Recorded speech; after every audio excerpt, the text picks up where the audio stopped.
Coming up, a Big Ten quarterback takes issue with Alabama, and then the Tide fans give him an unmerciful mocking. We'll tell you all about it next, right here on SEC Country Live.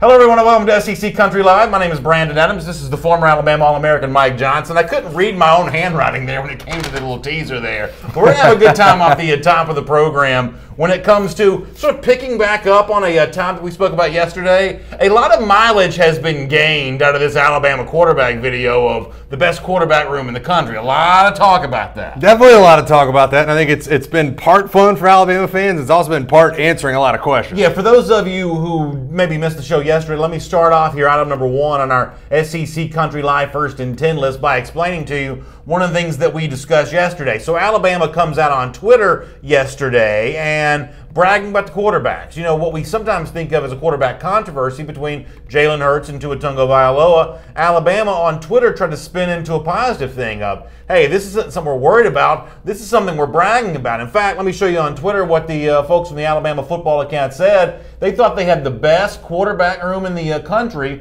They tagged Jalen Hurts. They tagged Tua Tagovailoa. The hashtag outworked yesterday. The hashtag Roll Tide. In fact, they even put a video out there for it to kind of show it off. Here's a little bit of Tua and Jalen both in action, getting bragged on by the Alabama side here, saying, hey, we got Jalen Hurts can do it with his legs. We got Tua Tagovailoa who kind of does it with his arm. He can also do it with his legs a little bit as well. Once again, I don't know why they shoot this video vertically, but nonetheless, that was what Alabama kind of goes with. They're saying, we got the best quarterback situation in the entire country. And, well, yesterday you and I both kind of went round and round on this subject on our own. We didn't need any prompting from a Big Ten quarterback, but on our own we had some fun. Yeah, listen, it's all about spinning the situation. It's all about what you think of the situation and what you possibly think the outcome could be, as far as how Nick Saban handles things. You bring in the dads, you bring in the families, you bring in Tua's little brother, and you have yourself a nice little drama. Well, somebody that took issue with that was Tommy Stevens, who's the backup quarterback for Penn State behind Trace McSorley, who legitimately is in the discussion for the nation's best quarterback. McSorley is a terrific quarterback. You may have remembered him on the national stage a couple years ago in that terrific Rose Bowl game where he kind of was outdueled by Sam Darnold, but nonetheless, McSorley acquitted himself quite admirably in that game. Tommy Stevens, I've never heard for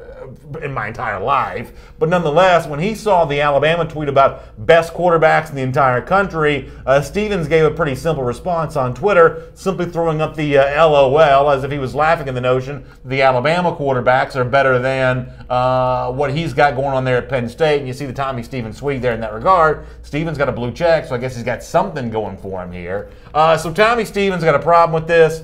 Come to find out, Tommy Stevens is not even a full-time quarterback. He's sort of like, I don't know, like an H-back from time to time, plays a little receiver. He was called the starting Lion during the Fiesta Bowl, which is a made-up position, I don't have to tell you. What do you make of Stevens having an issue here with Alabama and then the subsequent criticism that Crimson Tide fans give him for pretending, at least in the Alabama fans' mind, pretending that the Penn State quarterbacks are as good as what Alabama brings to the table? Yeah, I tried to put myself in his shoes, right? I don't mind the fact that, listen, if you think Penn State's got the best quarterback room and you're part of that quarterback room, I'm all about it. I mean, if you want to spout off in that direction and say, well, I think we have a claim to this crown.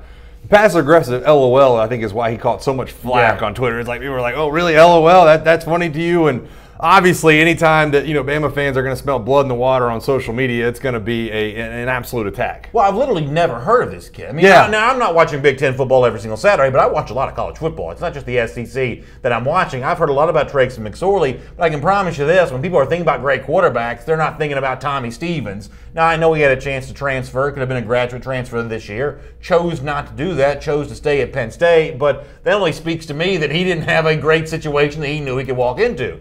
Y'all know I'm no big fan of Jalen Hurts, but if I could have Jalen Hurts or this Tommy Stevens kid, based on what I've read, I think it's pretty ludicrous that Tommy Stevens is putting himself in that sort of rarefied air of being in that, that Tua Tagovailoa, Jalen Hurts status there. No, yeah, and I agree. And I think that when you talk about, first of all, it's like, what would be your argument? You know what I'm saying? Like, what are you standing on a podium LOLing about? Like, What is it that has been accomplished at Penn State in this quarterback room that you think puts you head and shoulders above anything else that's going on in any other program, much less to put out an LOL? I think that was the gripe for a lot of people. Katie McCarty says right now Alabama's better than both. I'm sorry, let me read Katie's comment one more time. Katie says on YouTube, right now Trace McSorley, the Penn State quarterback, is better than both Alabama quarterbacks. And that's a different argument for me. If you want to say that Tua Tagovailoa, who only played a brief window of football in 2017, and Jalen Hurts, who is probably not going to start for Alabama and would likely not start for a lot of teams right now, if you want to say that one of those two is not as good as a guy like McSorley, who may be the best quarterback in the country, that's an argument I'm willing to listen to. But it's when you start sort of collecting these guys together, making the comparison, that's where it gets really interesting with the Alabama-Georgia comparison we talked about yesterday, Penn State and Alabama right here. That's where all this kind of gets interesting. Yeah, no, that's really the issue. I mean, you can compare starting quarterbacks all day long. The issue is when you start talking about quarterback rooms. And it's funny that the backup quarterback from Penn State, he's like, everybody's like, look what our backup quarterback can do. And then it's like, Bama fans are kind of responding with, well, look what our backup quarterback can do. What gives anybody else the gripe to really be talked about, especially the backup quarterback Penn State? Justin Del Marco says, Jalen Hurts wouldn't start for a lot of teams right now. Easy there, BA. And I know that may sound a little bit harsh, but let's go around the SEC. You think that South Carolina would trade Jake Bentley for Jalen Hurts right now? I'm not so sure they would. Probably not. You think Ole Miss is trading Jordan Tamo for, or however you say his last name, for Jalen Hurts? Not in that offense. You think? What about Nick Fitzgerald? Do you think Jalen Hurts would start at Mississippi State? That's a good question. I think that's a tough one for me. I've been asked that question before. I was like, I don't know. Fitzgerald is not a deep downfield passer. Right. I mean, he's not a crisp passer either. Yeah, he's really not. Now, you can read a lot of stuff this offseason. The media just loves stirring the pot. Well, no, but yeah, they love stirring the pot, but they also, love Joe Moorhead, the new Mississippi State coach. Yeah, they treat him like some sort of prodigy, and Moorhead's given a million quotes about how they think that Fitzgerald is going to throw the ball deep downfield more up-tempo stuff. Which I think is a mistake. I think it's a mistake if you try to turn Nick Fitzgerald into something he's not. Moorhead thinks he's smarter than, Joe Moorhead already thinks this is going to be the Joe Moorhead team, not the Nick Fitzgerald team. So he wants to mold Fitzgerald into the man of his offense. But your question's a pretty good one. Would you trade Nick Fitzgerald for Jalen Hurts? I'm not so sure you. I don't know what the answer is. I asked this question to Brandon Walker, and it wasn't even about Jalen Hurts at the time. But when you were out and Brandon Walker was on the show, I asked him that if at any point next year, that there's the thought that Joe Moorhead doesn't go to Keaton Thompson, the backup quarterback at Mississippi State, because he is a better passer. And Nick Fitzgerald is coming off the injury, so I think that's where a lot of those questions get answered. On the Facebook comment section, there was a comment I wanted to get to him. Danny McClain says, you should win something first, then talk about your quarterback. And I guess Danny McClain's point here is also kind of what I feel about this Penn State thing as well. McSorley's very good. I don't believe that Tommy Stevens has done enough to be LOLing anybody's tweets. No. That's really the gripe. It comes away from, boy, let's measure the quarterback room, let's do that. And then all of a sudden you start realizing Tommy Stevens, who he is, what he does, what his place is on the football team, and that's where I think a lot of people had issue. One more comment on the subject we sort of veered off into. Bo Molinari says about trading quarterbacks. He's a Texas A&M fan. He says, I'm happy with Nick Starkel and Kellen Mond, but I would welcome Jalen Hurts. Is that kind of interesting? Would you trade Hurts for a Starkel or a Mond? For a Jimbo Fisher offense? And remember, Jimbo's got first-round quarterbacks here. He's got E.J. Manuel. He's had Christian Ponder. He's had Jamarcus Russell, who was a first-round pick, even if he was a bust in the NFL. He's had Jameis Winston. For the Texas A&M offense, you want Jalen Hurts or you want Starkel Mond? I'm going to catch flack from this from Bama people. I think I'm taking Starkel. And because Jimbo, to me, is not a dual-threat kind of offensive guy. You've seen Jameis Winston. You've seen some of the other quarterbacks that have come through there. Jimbo doesn't rely on his quarterbacks absolutely running the ball. And I think, listen, if you're Jalen and you're going to look somewhere else, you would, and it's not about Jalen, but I think that Jimbo just kind of values the arm more. Item number 2 here on our SEC Country Live First and 10 list. Speaking of quarterbacks and talk from quarterbacks, kind of an interesting quote here from Auburn quarterback Jared Stidham. Now, what ESPN has done is, as we sort of get down to the countdown to the 2018 season, they got a lot of quotes, captured a lot of these quotes from various people, coaches, players, everything in between about what they were looking forward to for the 2018 season. And in the midst of Jared Stidham, his quote talking about what he's looking forward to, well, you hear some really bold claims from what he thinks that Auburn might be able to do in 2018. Let me read you this from the Auburn quarterback, as quoted by ESPN. Stidham says, I'm looking forward to us finishing out this season. We were 1 quarter away from the college football playoff last season, so I'm looking forward to this team getting over that hump. We may even be better than last year. We just didn't finish the way we wanted to. And the main thing this year is finishing when it matters the most. We don't want to be just really close again. So that's Jared Stidham absolutely talking about the idea of being in the playoff and some pretty bold claims. I don't really have a problem with this necessarily. Where are you going to come down on, this idea that Stidham wants even more in 2018 they had in 2017? I love it. I absolutely love these words out of Jarrett Stidham's mouth, and this has got to sound like poetry to a lot of Auburn fans to say, listen, we're not excited to be runner-up in the SEC. We're not excited to win the Western Division, because how many times have we talked about it? We've almost kind of jokingly talked about it. Well, they got the Western Division champions logo kind of painted inside the locker room. They got the rings there, as Alabama did, 10 years ago. And we've talked about it a lot. And I think it means a lot for Auburn fans, for Stidham to come out and say, listen, I've been a part of this program for a year, but we got close, and it's not good enough. We want more out of this football team. We have the talent on this football team to really be able to make a run. It's not good just beating Georgia in the regular season or just beating Bama in the regular season. We want to get one of those crowns too. Rex Fordham, who's apparently an Auburn fan, in the Facebook comment section says, we were talking about trading quarterbacks a moment ago. He says, I wouldn't trade Jarrett Stidham for anyone in the country. So that's an Auburn fan that clearly likes Jarrett Stidham. And these words from Stidham, I think, more of the reason for you to like him. And, one of the things we also kind of kicked around earlier in the week was this notion of who gets to say nobody believes in us. Auburn really gets a chance to say that. Now, the Auburn haters in the comment section will quickly point out, well, you lost to UCF and you got blasted by Georgia in the the final quarter of the SEC championship game, and there's some reasons why Auburn has its share of doubters, but they kind of hover right there around that area, just below Alabama and Georgia, having beaten both those teams in their own stadium. I should say Jordan-Hare Stadium a year ago. But in 2018, boy, there's a lot more attention on at least a dozen teams before you get to the attention being paid to Auburn. It's kind of an interesting thing where Auburn can, with the motivation here from Stidham to say we want to finish stronger than we did a year ago, but also with that extra motivation of, really, for the most part, nobody really believes in them. No one's going to act like Auburn's a legit threat to knock off Alabama in the SEC West, and you don't hear much in the way of Auburn as a chance to really win the SEC. Yeah, and we're going to dive into, obviously, the odds here in a second as far as what Auburn's trying to do this year. But Auburn does lie in that land between a lot of talent and a really good football team. But it's like they're not at that elite level, it feels like sometimes, but they're also not getting hollow victories that we talk about some other teams are getting. Boy, some of these teams are getting hollow victories. They're winning by 7 points over teams that didn't go to a bowl game. That's not Auburn. They're somewhere in the middle. They just got to find consistency. The talent level's there, the coaching's there, the good quarterback's there. Just find the consistency throughout the year, and that's how they'll get back to having a chance at winning. I mean, yesterday we talked about the fact that we know that LSU is going to be good on one side of the ball defense. If they find some stuff going on offense, then maybe they're a real force to be reckoned with.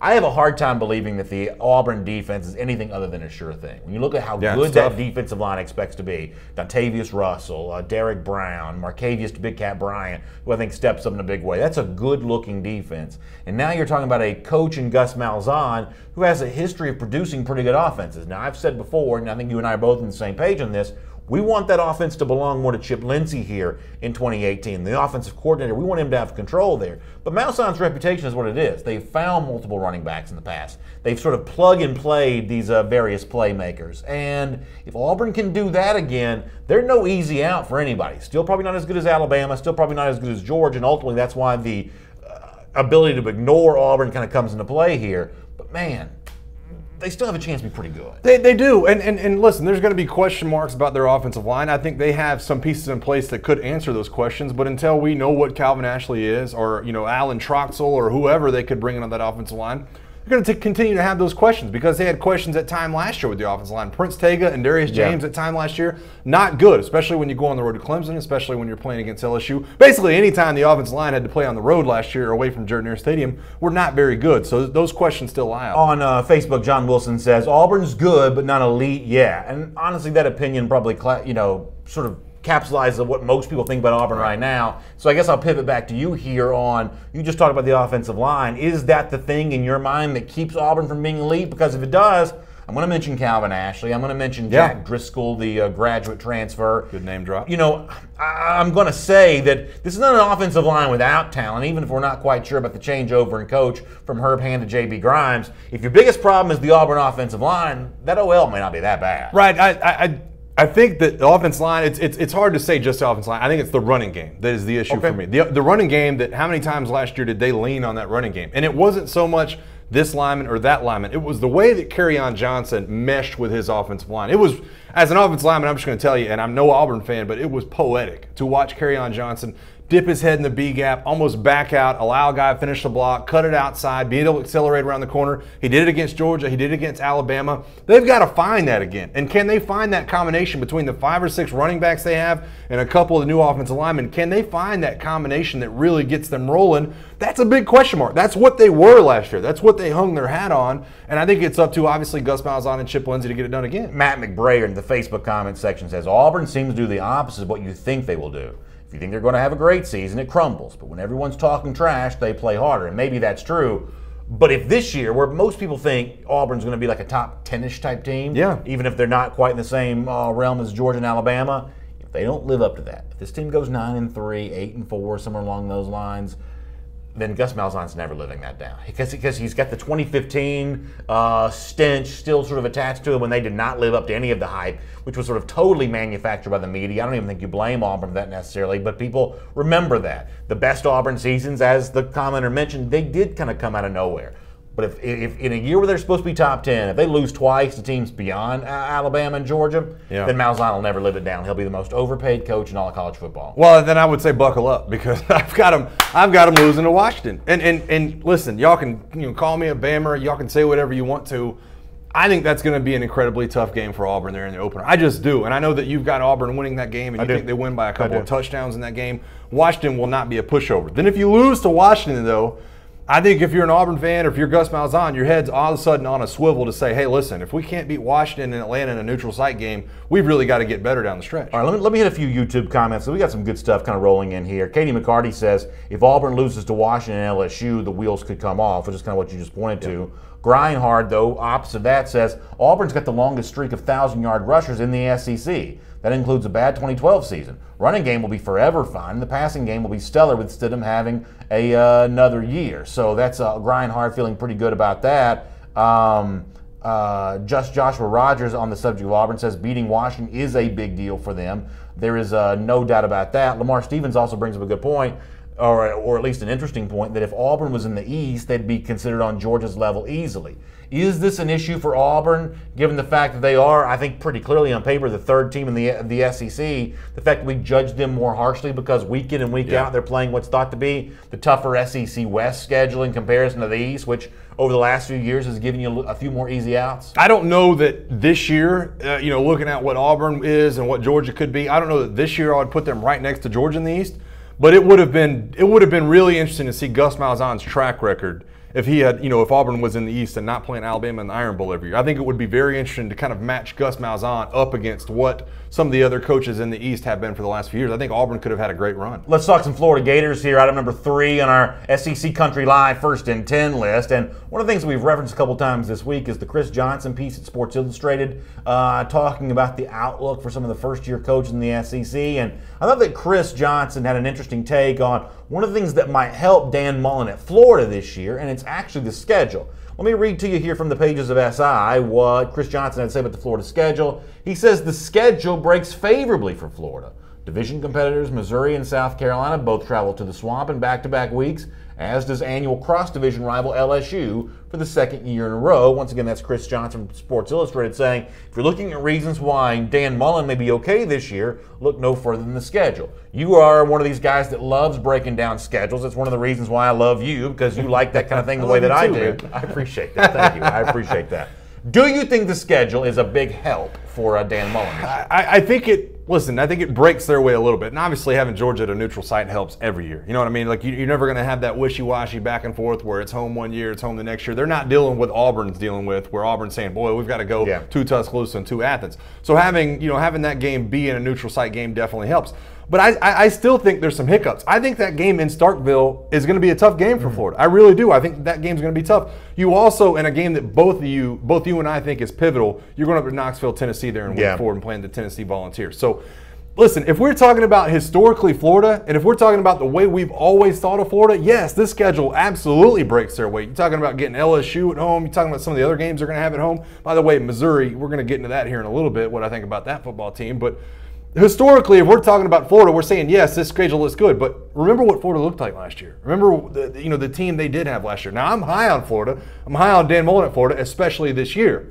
But I'm not so quick to say, boy, you know what, Florida's going to look really good after they run through this. I think there are some hiccups to be had. I think the writer at Sports Illustrated has a reasonable point that as schedules go, you could do worse than the one that Dan Mullen faces. I think what you and I are doing is saying what, when you look deeper than just the surface level, looks tougher than it actually appears. And when I look at schedules, the thing that I'm always looking at are what you do in consecutive weeks. Because that, to me, is what makes a college schedule tough. It's not like the NFL where you're playing somebody every week. In college, you can kind of position your tougher games with bye weeks and cupcake opponents and things like that, but it's not always possible to do that. So as tough stretches go, must-win type games go, this is actually pretty tough for Florida before it's off week. At Tennessee, followed by at Mississippi State, home versus LSU, followed by at Vanderbilt. Now, you may laugh at Vanderbilt, but Florida struggled against Vanderbilt. And that's a road game the week after what's likely to be an emotional home game against an LSU program. It's become a bit of a rivalry for Florida. They're going to put Tebow in the Ring of Honor there that day against LSU. That's going to be a big home atmosphere. And then you got to go play on that carpet at Vanderbilt. I guess it's natural grass now, but for a long time it was a rug. You got to go play at Vanderbilt in the most antiseptic atmosphere possible. That's actually it's not the hardest schedule in that teams are going to play in the country, but at Tennessee, at Mississippi State, home versus LSU, at Vanderbilt, 4 consecutive weeks. That's actually a tricky month right there. Listen, that's kind of what I'm saying. It's like you point at that and say it's a tricky month. And it's like even, listen, the Kentucky game and the Colorado State game with Mike Bobo. Yeah. You guys laugh at this. Dan Mullen lost a game a few years ago to South Alabama coming into Starkville and lost at a field goal at the end. And I could not believe what I was seeing. South Alabama was not even near on par with that. So Bobo probably on the hot seat at Colorado State as much as you can be. I mean, it's just, I'm just saying it's intriguing. When players like that from a place like Colorado State go into somewhere like the Swamp, they do get hyped up. And like I said, you add the Kentucky game before that. Kentucky, and Florida fans will admit this, Kentucky should have beat Florida last year. They should have won that game a year ago. Morgan Recton on the Facebook comment section says Florida has a winnable schedule. If Mullen can get anything from the quarterback position, they can surprise a lot of people. But with our recent history, that's a big if. I think that Morgan takes a very sort of pragmatic approach to the situation with Florida. And obviously, a lot of those games I just mentioned, if all of a sudden Florida's playing better at the quarterback position, then Vanderbilt gets far easier. Tennessee, who may or may not have a quarterback, that game could potentially get easier. But you know what? Mississippi State's not getting any easier. I don't care if you've got a good quarterback or not. Going to Starkville, that stadium is going to be sideways for Dan Mullen's return. That game's hard, even if Florida's good. Yeah, and we didn't even mention, they're going to Tallahassee this year. That's an away game as well that's going to be on the schedule for Florida. That's a tough task. That game against Mississippi State, to me, is going to tell me a lot. And obviously the Tennessee game, too. But when you get Jeffrey Simmons and Sweat there going against that offensive line that has to be improved for Florida, I've pointed to it a million times. The offensive line has to be improved.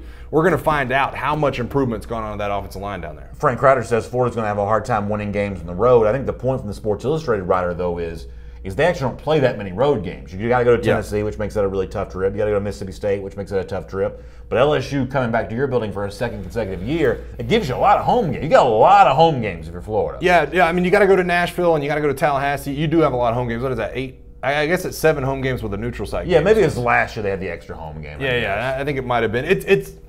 Listen, it's a favorable schedule, but I'm not putting that in the corner and saying, boy, this is what really gets Florida over the hump. I don't know if that's true. Yeah, I mean, I think my overall point here is, I think that for the most part, this is a manageable schedule, but it's not the easiest schedule to manage ever, though. No, not at all. Not at all, especially when you dealt with some of the things that Florida was dealt with a year ago. Sean Hankins says, let me read Sean's comment in the comment section.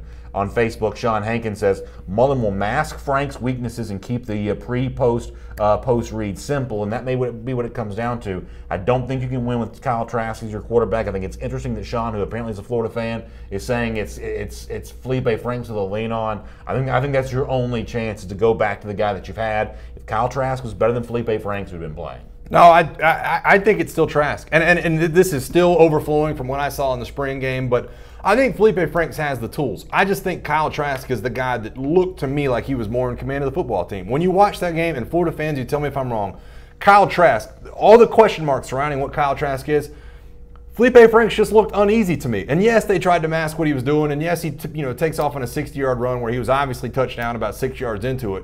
But I just felt like Kyle Trask watching that had so much more command than I expected him to when I turned on the television to watch that spring game. Kind of opened my eyes to what I thought were the possibilities with him. Ahmad McMillan says our run game is going to help us. Go Gators. So he's leaning on Jordan Scarlett there. We'll see how that works out for Florida. For now, let's do item number 4 here on our SEC Country Live First and 10 list. One of my favorite days of the off-season is when we get division odds from our friends out there in Las Vegas, the online betting market. We've had national championship odds since January. They keep being updated, but we've had some of those since January. We've had SEC odds and conference title odds now for at least a few weeks. But now, for the first time, I believe, anywhere, Bovada has released division winning odds, both the SEC East and the SEC West. Let me show you the West here first in terms of these odds here.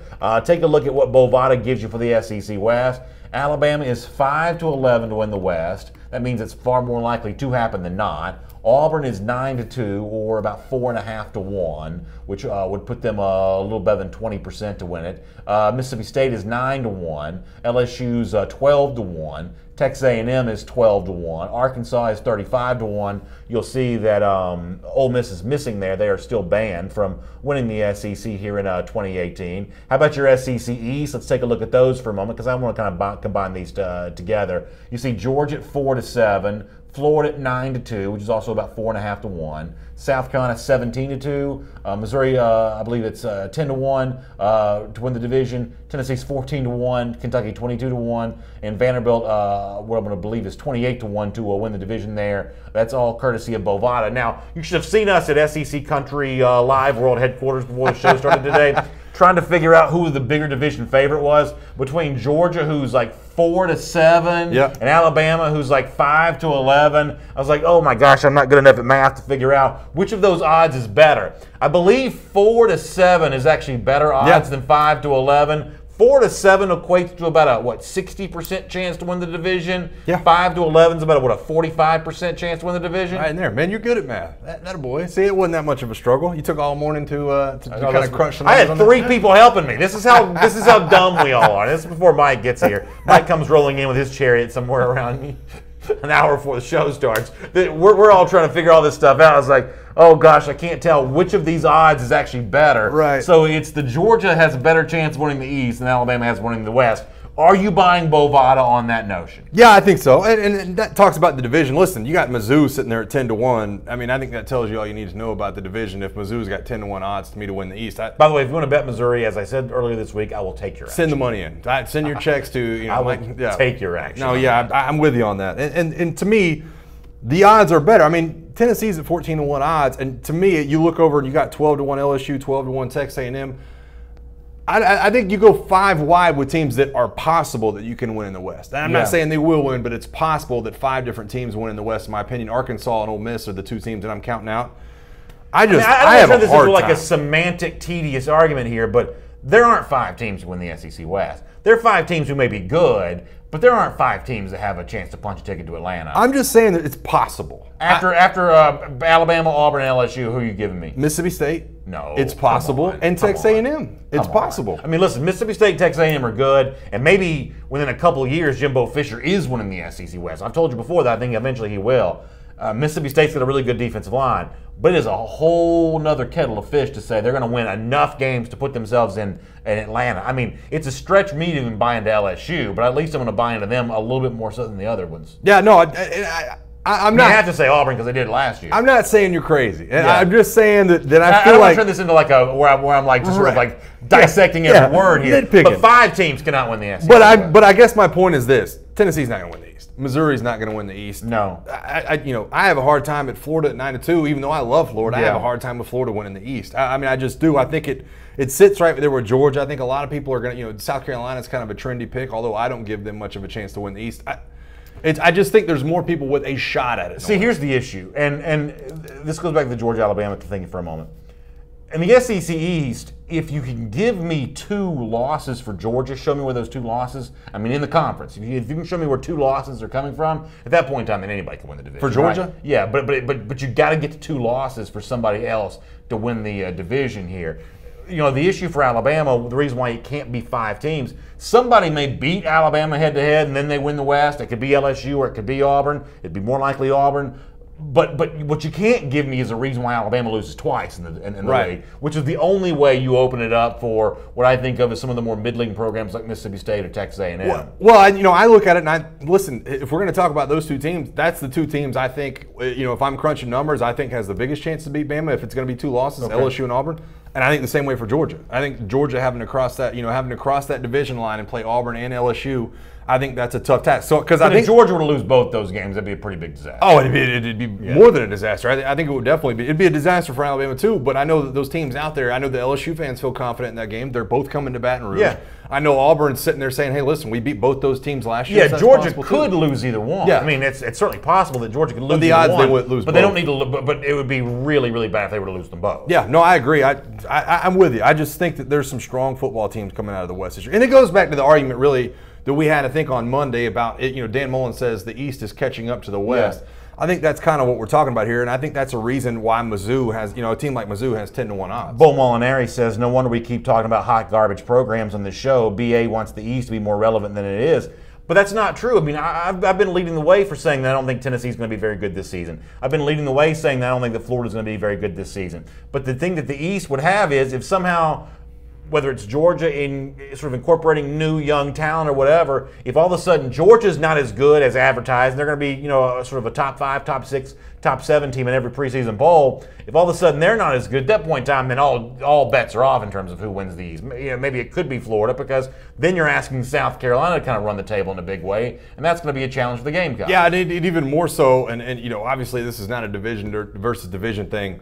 But even more so, if those two games were the games that Georgia lost, if they went 10-2 and they lost to two Western Division teams, yeah, you can go ahead and write that offseason storyline all you want. How about Jamie Blanton, who says about Georgia losing twice? He says South Carolina in Auburn and Georgia's losses. Color me shocked that Jamie's a big South Carolina fan, so he's feeling good about week 2. Boy, that's going to be a fun game. It's early season. Yeah. That's what makes it a scary trip. It's early season before you've really got those wheels greased And what's sort of interesting about it is, it's more than just for South Carolina a chance to say, hey, we're better than Georgia in our own stadium. It's also a chance for the SEC East to put together a good football game. Like you watch a pay-per-view boxing match or an MMA fight where you say, can these two fighters put together a good fight that makes you want to watch them fight again? This is the SEC East saying, we can put on a show that's as big as what the SEC West puts on. Well, it's not only a good show for me, and I'll go down the boxing thing with you. It's a heavyweight show. Yeah.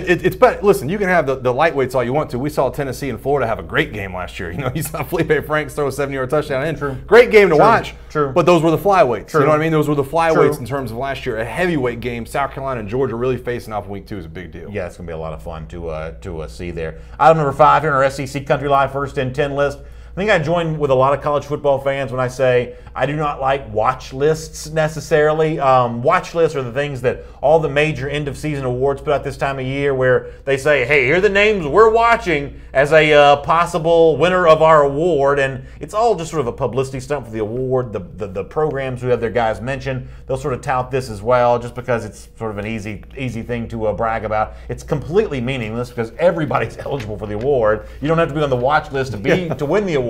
But nonetheless, the Bobby Dodd Coach of the Year puts out its watch list, and there are 4 SEC names that make Coach of the Year watch list status. I want to ask you a question about these 4 guys.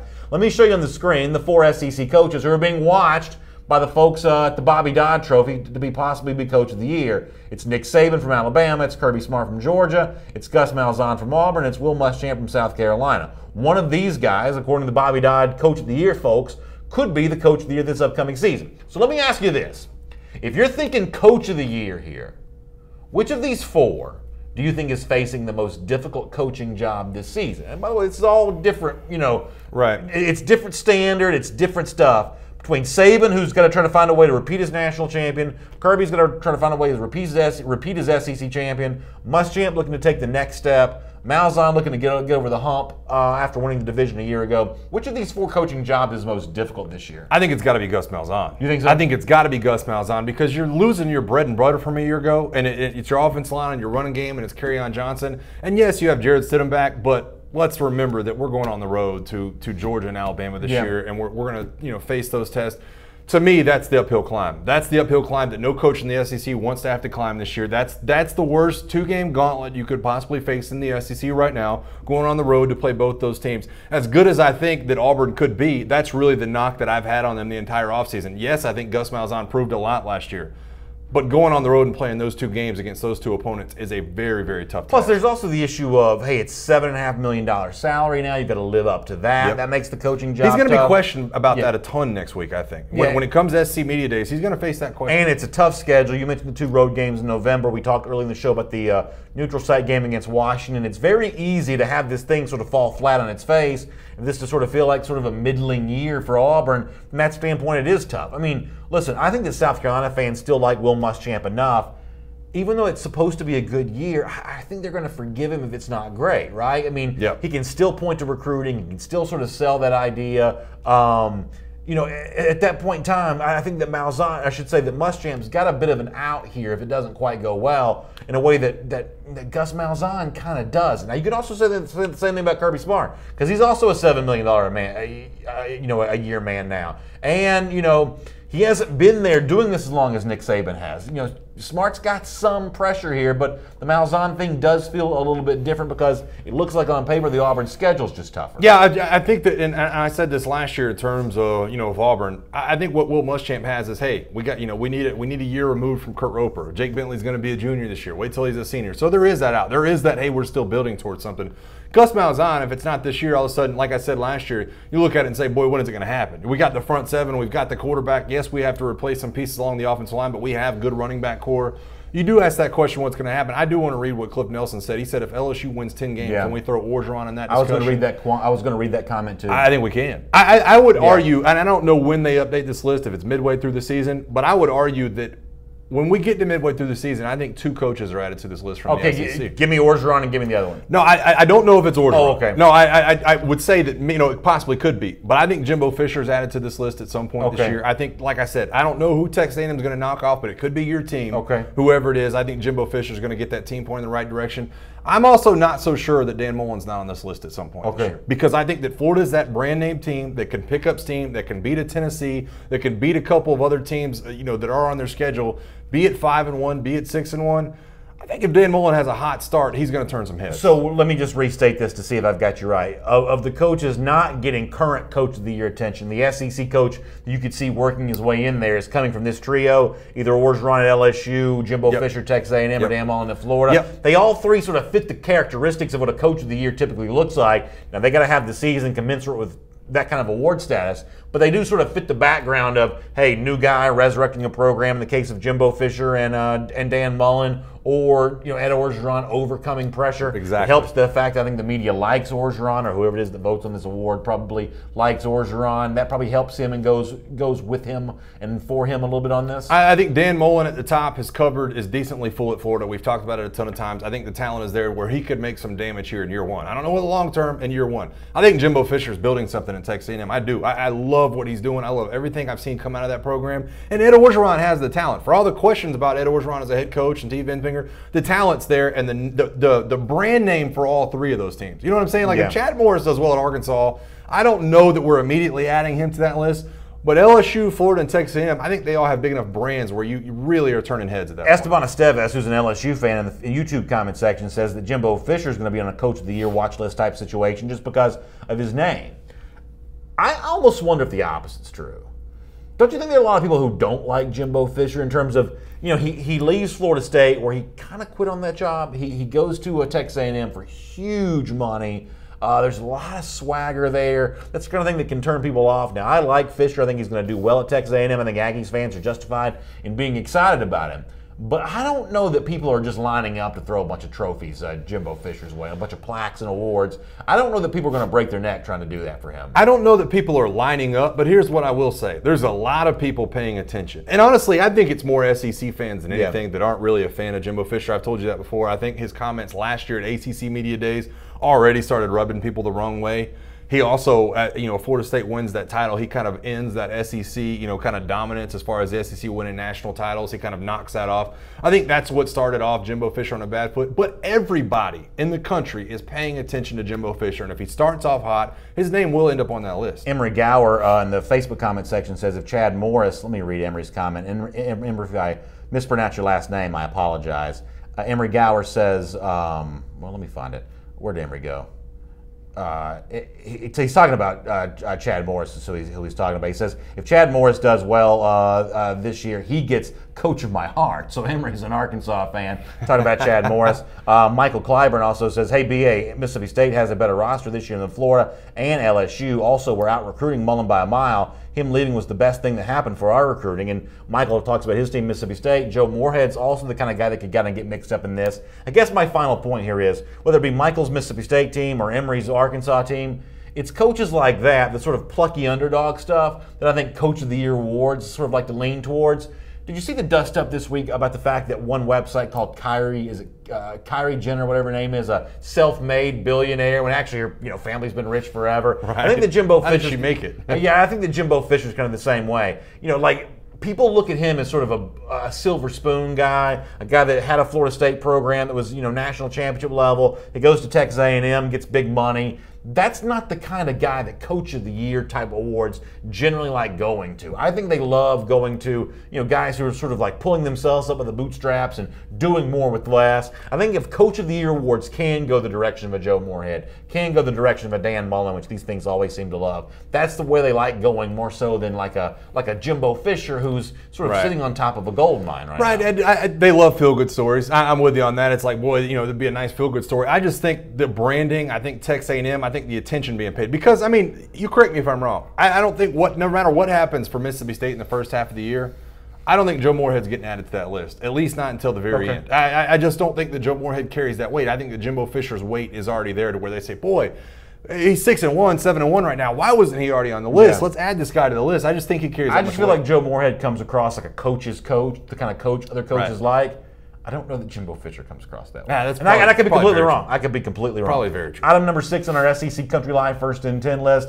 SI's Andy Staples recently had some advice or some thoughts on the Alabama quarterback situation, saying that this year for Alabama is probably not going to be like another one of these 2 quarterback deals we've seen in the SEC in the last decade or so, when Florida split time between Chris Leak and Tim Tebow. Of course, Tebow would go on to legendary status once he became the starter, but in the 2006 season, a national championship year for the Gators, by the way, Tebow was a backup, and there was sort of seemingly a separate package of plays for him when he came in the game as opposed to what Chris Leak did. Writing recently for Sports Illustrated, Andy Staples says, don't look for that to happen in Alabama. Here's what Andy Staples had to say about that. I'll show you the quote from Staples, who says, the 2-quarterback system employed by the 2006 Florida team that won the national title is one of the few examples of a working multi-quarterback arrangement, but it only worked because of a very specific set of circumstances.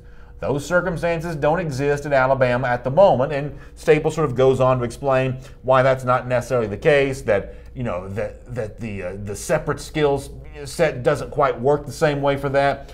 Do you agree with Andy Staples that you can't do a 2-quarterback situation with Hurts and Tua the same way that Florida once did years ago with Leak and Tebow? Yeah, no, I don't think there's any doubt about it. And the reason, there's a few different reasons. First of all, you can't do situational football with these 2 guys because if Tua is the guy that comes in off the bench and it's in situational football, then why isn't Tua playing all along? You know what I mean? I think if you could flip it around and say, hey, Jalen's going to be the one coming off the bench, but we've already heard that Jalen doesn't think of himself as a backup quarterback from his dad. I think that's what makes it such a difficult decision. It's not hey, let's work this true freshman in there and let's push Jalen Hurts as a true freshman and Tua's already got a hold of this offense.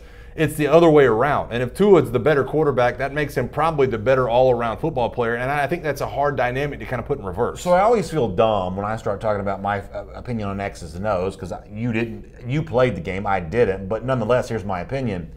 I really like running quarterbacks, but I don't necessarily like design running quarterback plays. Right. In other words, what I love is when you call a regular play and it sort of breaks down, the quarterback can tuck the ball and run. To me, that's very, very dangerous. Yep. When I'm seeing an opponent who's using design quarterback runs, then I'm essentially sort of kick back and relax because I know I'm not seeing an offense run at its full capability. So if Jalen Hurts were to kind of come in and play his sort of own special package, I don't need different play calls. I just need the guy who sort of always keeps the defense thinking about, even if we do cover the secondary here, or even if we do get a pass rush, he's likely just to sort of bust it outside and all of a sudden he takes off running. It's that extra thing that he potentially gets you thinking about that I think makes him dangerous. But I don't like the idea of a special package of plays because now I believe I'm calling inferior plays to the ones that Dan Enos and Mike Loxley would normally want to run. Yeah, no, I think if you're out and where the field's spread out, right? If you're not inside the 20, I think inside the 20, or more importantly inside the goal line or on 3rd and 1 or 3rd and 2, that's where it becomes difficult. Because you know what these defenses do?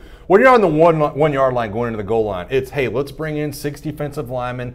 Let's cram this thing at the front. But if it comes into that 3rd and 2, 3rd and 3, kind of that middle ground where you don't know if it's pass or run, and then all of a sudden you can find yourself an extra blocker because you have Jalen Hurts at quarterback and can run, that's where it's extremely dangerous. That's where Tim Tebow was so dangerous. It was the, hey, I'm going to fake inside on 3rd and 2, and then I'm going to jump pass over the top. If you have a guy that can do both, now we use the Wildcat, we use Mark Ingram and Trent Richardson back in the Wildcat, one of those guys to get an extra blocker in, but there was never a threat of a pass. When you have that middle ground and you have that extra blocker with a threat of a pass, boy, that is hard to defend. It wasn't too long ago that Alabama coach Nick Saban was asked about the notion of, would you play 2 quarterbacks? And as you might imagine, Saban wasn't too forthcoming with his answer, but nonetheless, here's what Nick Saban had to say. No, I haven't getting him in any spot, right now. So, we got 2 guys competing at the position. I'm not going to speculate on things that may or may not happen. We have a lot of choices and decisions and things that we have to make. So we're not going to really answer questions that are hypothetical in nature, which you seem to love to answer. I love the sarcastic line there at the end, these hypothetical questions which you seem to love to answer. That's a great line from Saban.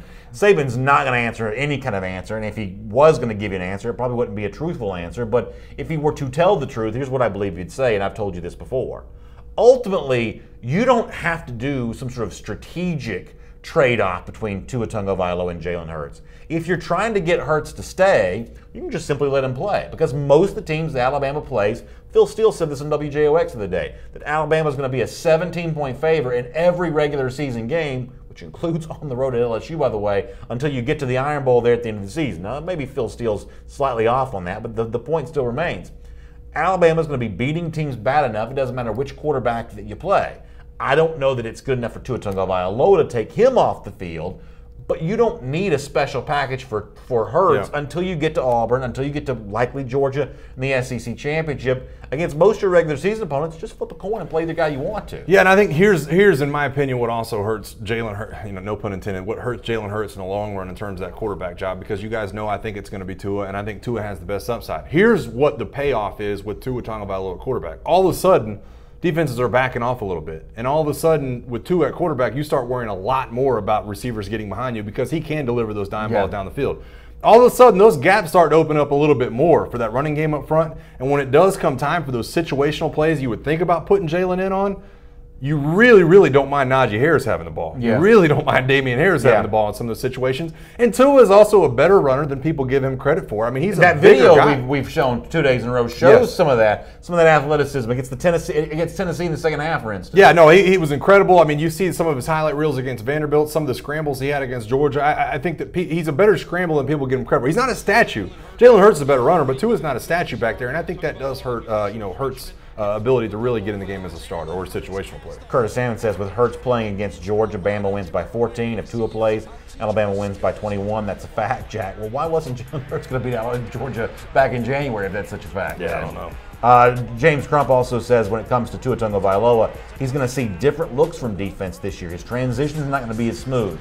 That's James Crump seemingly making a vote that the experience that Jalen Hurts has matters here. How much does that experience matter? It definitely matters. And I made this point earlier today, and I can't remember if I was talking to you or if it was a different interview I was doing on the phone, but I made the point that it's almost like people that want Tua to start immediately and don't even think it's a question, it's almost like a general manager's decision of, hey, boy, this guy can zip the ball, can throw it on a dime. And I think the head coaching position looks at it a little bit differently. Who's the leader? Who's the guy taking command of the huddle? Who's going to get everybody else to play at a higher level? Who's not going to turn the ball over? Jalen Hurts checks all those question marks. It's just about the accuracy in the passing game. Item number 7 here in our SEC Country Live First and 10 list. You know, Georgia's replacing a lot of lost talent from its 2017 season, including a couple of really good outside linebackers.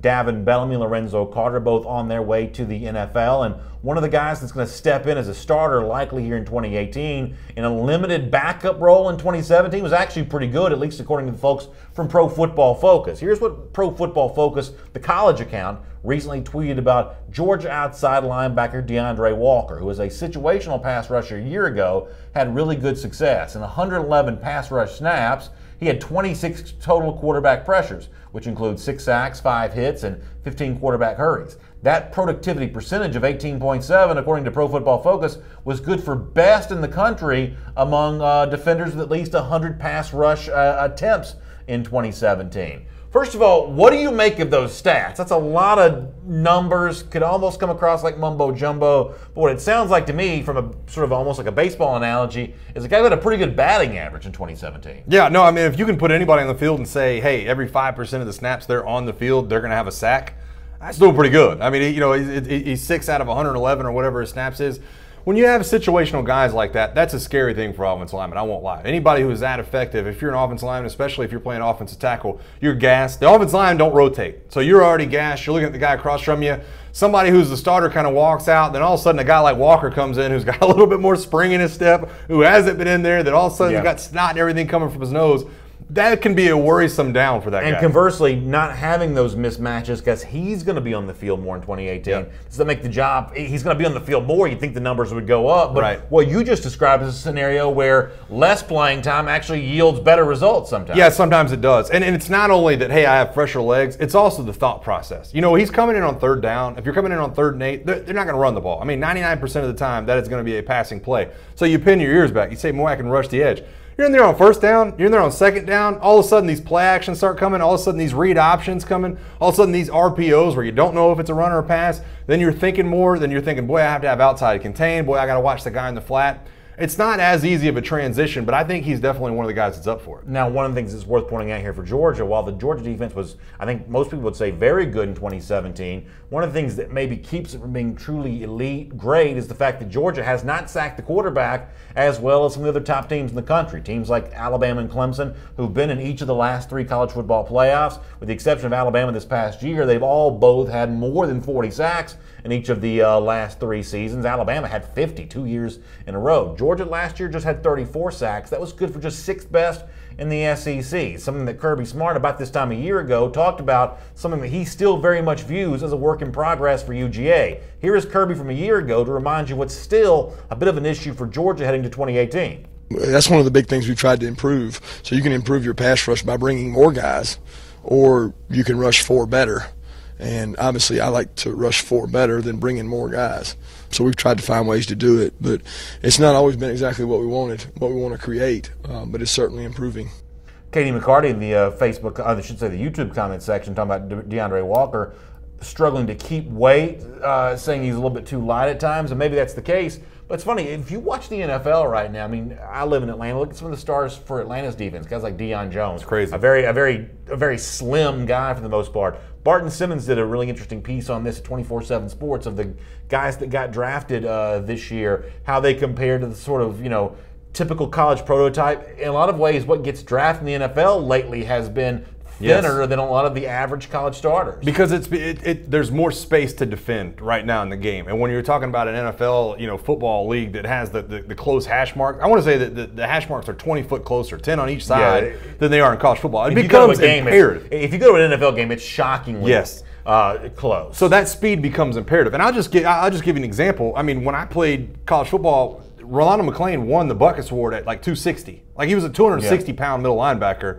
Reuben Foster wins it. Roquan Smith kind of fits in this. Reuben Foster's like 225. Mm-hmm. I mean, he's covering sideline to sideline. These spread offenses have forced them to get lighter in the middle. All right, item number 8 here on our SEC Country Live First and 10 list, a Tennessee fan, young Tennessee fan, sends a note to Jeremy Pruitt, captured on social media. This is pretty hilarious here. I want to show you this in terms of what this young fan is hoping to see for the Vols here going forward. Very funny stuff on Twitter. Let me show you this here.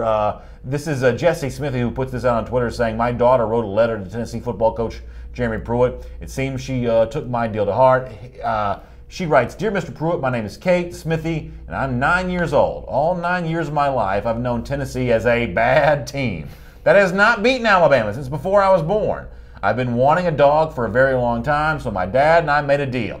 If Tennessee beats Alabama, I'll get a new dog. Now that Butch Jones is not coaching Tennessee, I have a new chance of getting a dog. Please beat Alabama so I can get a dog." How funny is that from Kate Smithy here? Ironically, my daughter's name's also Kate, spelled the same way here. So I kind of find this entertaining maybe because of that. But how funny is this very, very honest assessment from this young girl of the state of Tennessee football? You know what? Butch Jones is not here now. Maybe we've got a chance, and haven't beaten Alabama since I've even been alive. Yeah, no, I borderlined on, boy, this is funny, to boy, this is sad. Yeah. I mean, in a lot of ways it is, because I think that, listen, every fan base, for the most part, has been there, right? I mean, you've been at that point where you think, boy, it could not possibly get any worse, and then it does, and then you cycle through another head coach, and this little girl doesn't even know. It's just coming straight from her parents, and she's just saying, hey, please, let me get this dog, and it kind of encompasses everything you think about. Well, here's the other thing, too. This is the new era for Jeremy Pruitt, because when you're the Alabama defensive coordinator, no kid's writing you letters. You know, 9-year-old girls don't write letters to the Alabama defensive coordinator, and they don't write letters to the Georgia defensive coordinator, nor the Florida State defensive coordinator. You're famous to the people who watch this show, and you're famous to you and I who talk about this thing for a living,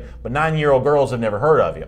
Once you become Tennessee head coach, all of a sudden now you have a whole new threshold of attention and fame where Jeremy Pruitt's fielding letters from 9-year-old kids. And, I mean, he is sort of the Santa Claus of Tennessee. Like, you know, you got people that just mail the letter to Jeremy Pruitt saying, hey, how about you beat Alabama? This is the kind of, you know, public face that becomes a big, important job of a big-time SEC school like this. And I agree. And I think when you talk about Jeremy Pruitt, all the questions surrounding him, what is he going to be as a head coach?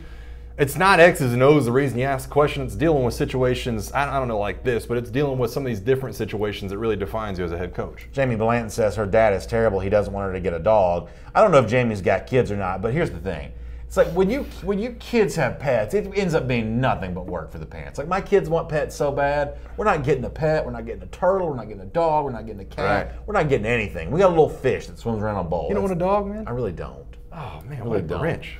I'm a little bit of a pet Scrooge. And you've got a house, right? I mean, like, yeah, of course. You feel, you know, listen, I live in an apartment. It's like, I don't need a dog. Yeah. I'm not a pet guy. Yeah. Not a pet guy. And I know that makes me sound terrible, but I'm really not a pet guy. Terrible. All right, item number 9 here on our SEC Country Live First and 10 list. CBS is tabulating. What are you laughing about? Vols fan Tom in the YouTube comment section. I'll get her a dog if Tennessee beats Alabama.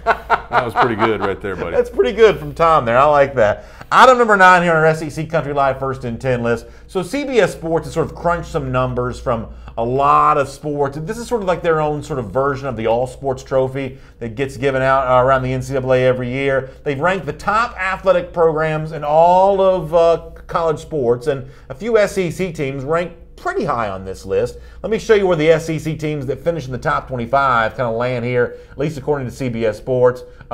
Alabama is actually number 2 on the list. Ohio State's number 1. Alabama's number 2. Georgia's at 10. Auburn's at 12. Mississippi State at 14. Texas A&M at 16. Kentucky at 19. LSU at 21. The big surprise for me here is the fact that Alabama ranks so high. I don't think of them as being good at other sports besides football. That's not me taking a shot. No. Just being honest. Is Colin Sexton helping raise the level of this that much? Because I don't think of Alabama as being some sort of like, really balanced athletic department. Well, I think, listen, they lean a lot on golf. I mean, golf. Alabama's golf is good. Both their golf teams, men and women's, played in the national championship, and so that levels some things out. They're good at gymnastics. They're really good in softball. Yeah. I mean, are they good in softball? They've always been a very good softball team. I think they've won a couple of national championships in the last 10 years, and so those things start to level out. Now, I'm with you where you look at, listen, the baseball program's an absolute mess. I mean, they finished dead last in the SEC. Yeah. They didn't even get invited to the tournament. And then basketball, it's like, oh, they made a tournament. They lost in the second round there. So am I a bad guy for saying this? I don't give a rip about this. And my team's 10th. That's not bad to be on here. Like, I'm not telling you that I don't watch the other sports. I occasionally do. But I'm not bragging about any of them. No. Listen, I'm not bragging about any of them. I didn't even I know brag this about was football news. wins, and I don't brag about anything else. Listen, you're preaching to the choir if you're talking to Alabama fans. I mean, I didn't even know this was news until we started talking about it on the show. I would venture to think that most people watching us right now, Facebook, YouTube, podcast, whatever it is, probably don't care about these rankings. Boy, I'm getting ripped for not having pets. Greg Steele, who's a Florida fan, says, "BA, tell your kids you'll get them a dog when Georgia wins a national championship. You should be safe." Thanks, Greg. I appreciate that. Jazz Hatcher says, "I'm a girly man. I'm assuming just because I don't want a pet. That doesn't make you a girly man, does it? Probably, yeah. Not wanting a pet? I mean, listen, you need man's best friend.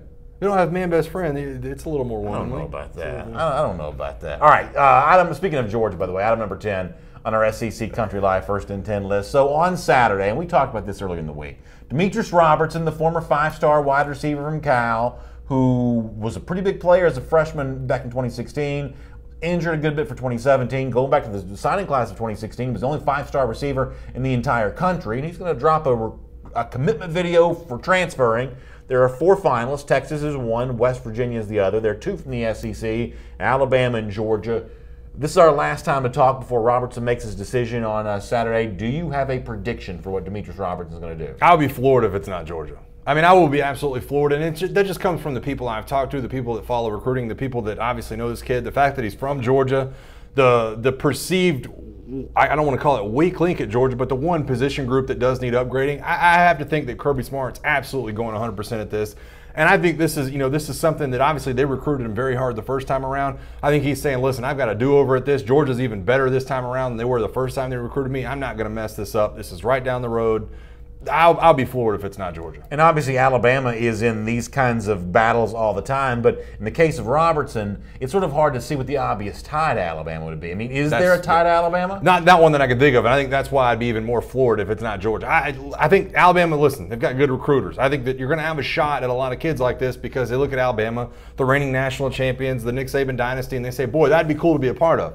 But in the end, you have to make a decision that's best for you. You have to make a decision that really works for your family, and I'm having trouble, other than the prestige of playing football at Alabama right now, I'm having trouble with any perception of saying this is why he'd go there. One thing to keep in mind, though, Demetrius Robertson has been unpredictable in the past, so even if the prediction here is Georgia, we'll wait and see on Saturday what happens there with that. Here on SEC Country Live, we're always looking to close the show the same way. We're always looking for champions of life, kind of a fun, lighthearted way to end the program. I don't know if today's is funny necessarily, but it's pretty amazing. A couple great NFL running backs, one who already is, one who hopes to be one day, Saquon Barkley teaming up with Todd Gurley. They put together a pretty impressive little workout video here, including some deadlifts, some box jumps together. I want you to see this from Gurley and Barkley. This is an amazing level of athleticism, which makes you understand just how tough the running back position is. Take a look at this here. All right, watch this. You get the deadlift from Barkley there, and then the box jump straight after that. You see Gurley on the other side, the far side of your screen. I mean, that's got to be hard to do one run after the other, right? That is unbelievable. I mean, and I have to think that you probably feel like, after you do a deadlift, you probably feel like you can jump through the ceiling, but then it's one of those things where you do it and your legs are a lot more tired than you thought they were. Forget the spring on the treadmill. It's this deal right here. It's not even resetting your feet. That's what's crazy. Straight into it. Yeah, he doesn't even reset his feet after the deadlift. It's like, okay, I'm going to do this and I'm going to go straight in. I think that's really impressive. Good for them. What an incredible workout there from Gurley and Barkley. That's really good stuff. All right, we're going to have the podcast up for you right after the show is done. You can check that out on all the various podcast channels. We're also back on Monday, 3 p.m. Eastern Time. Hope you all have a great weekend. We'll look forward to seeing you then right here on SEC Country Live.